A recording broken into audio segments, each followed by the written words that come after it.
C'était compliqué de l'avoir comme neveu. Maintenant, c'est mon frère. Amen. Amen.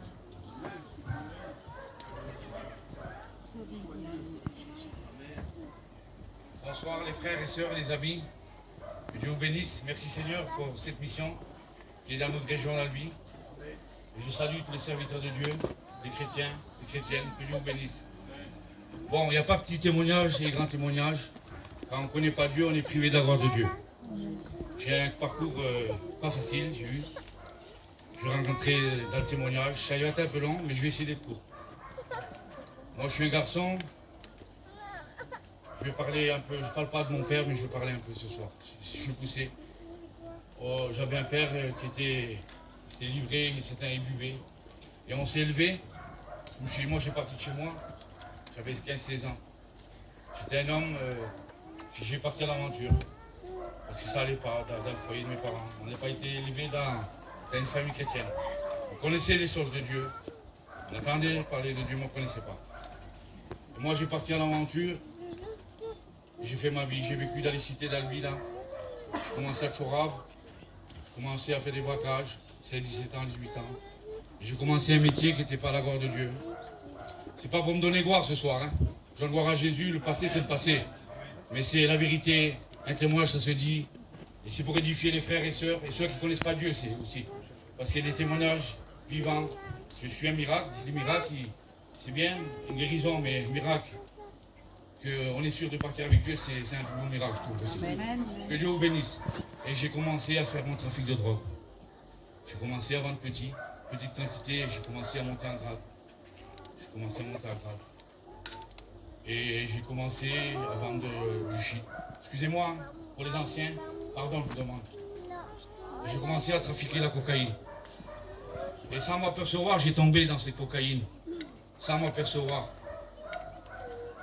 Et c'était, comment dire ça, quand on fait ce métier, on goûte. Et j'ai pas honte de le dire ce soir. J'ai tombé toxico. Et sans m'apercevoir, j'ai tombé dedans. Et c'était les ténèbres. J'ai vécu de l'âge de 16 ans jusqu'à 35 ans. Mais Jésus avait un plan pour moi. Il savait qu'en 2019, que Jésus allait toucher mon cœur. Mais pourquoi? Parce que je l'ai voulu aussi. Parce que j'ai vu qu'il n'y avait plus de solution pour moi. J'avais des bars de nuit, j'avais des raquets qui travaillaient pour moi, je les ai envoyés jusqu'en Espagne, jusqu'au Maroc.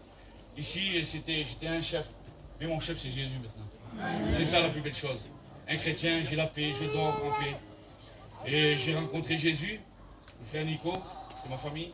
Il y a des responsables de notre région, Franck, tous les frères. Ils ont fait cette mission à Rabastens. J'ai des frères Kevin aussi, il a prié beaucoup pour moi, pour mes cousins Sandy, tout ça.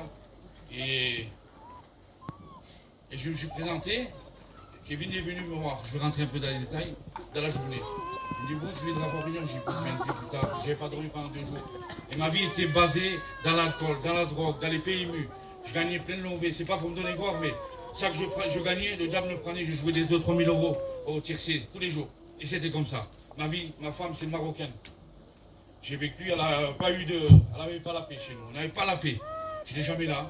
J'ai envoyé des raquets pour aller à la commission, pour le petit. C'est des raquettes qu'il a mis à l'école, au docteur. Je n'étais jamais chez moi. Et j'ai tombé en prison. J'ai fait quelques années de prison. Je n'ai pas vu grandir mon fils. Mais je bénis Dieu, que Dieu m'avait ciblé depuis ma naissance. Et j'ai rentré dans ce chapiteau là-bas, que les frères m'ont jeté assise dans la voiture, je ne voulais pas y aller. Je me suis mis loin là-bas. Mais la prière de 2 mois avant, Dieu m'a écouté. Et je voulais même partir de ce chapiteau. J'ai même parlé mal aux serviteurs. Et c'était comme ça. Moi j'avais un caractère très dur. Il n'y avait personne qui pouvait me faire tomber à terre. Mais le seul homme, c'est Jésus qui m'a fait tomber à terre. J'ai tombé à genoux devant le chapiteau. Le fils à Nico, Link, mon cousin, il est mis en courant. Je ne sais pas ce qu'il m'a dit. Et je pleurais. J'ai dit, maintenant je vais accepter Jésus comme sauveur et maître. Je veux qu'il rentre dans mon cœur. Il y avait 300 ou 400 personnes, j'ai attiré là-bas. Devant, sans rien demander. Je tombais sous Nico et à City. Il me tenait. Et j'ai reçu la nouvelle naissance. Amen. Délivré de la cocaïne, amen. Délivré de la drogue, amen. Délivré de l'alcool, des PMU, instantané. J'avais 400 grammes de cocaïne dans mon frigo. Je l'ai pris, je l'ai jeté. Ça fait des sous, ça. J'ai tout jeté. J'avais des raquets, il me devait plein de sous. Je les ai appelés, je dis, je vous fais cadeau. Il vient fou. Si j'étais méchant, j'avais un tel caractère. Je dis, je vous fais cadeau. Je vous fais cadeau. J'avais pas de sommeil, j'ai jamais dormi 30 minutes. J'ai la paix de Dieu, je dors avec Dieu, je lève avec Dieu, je couche avec Dieu. Tous mes projets basés sur Dieu. Tous mes projets. Maintenant, je fais la ferraille. Avant, j'étais trafiquant de drogue, j'en ai plein de sous. Maintenant, je fais la ferraille. J'ai la paix de Dieu. C'est là qu'on n'a pas fait l'espérance avec Dieu, faites-la. Il n'y a rien possible. N'importe quel lien, Dieu brise tout. Que Dieu vous bénisse. Et gloire à Dieu ce soir. Et ce soir, je sens la présence de Dieu. Que Dieu vous bénisse à tous. Amen.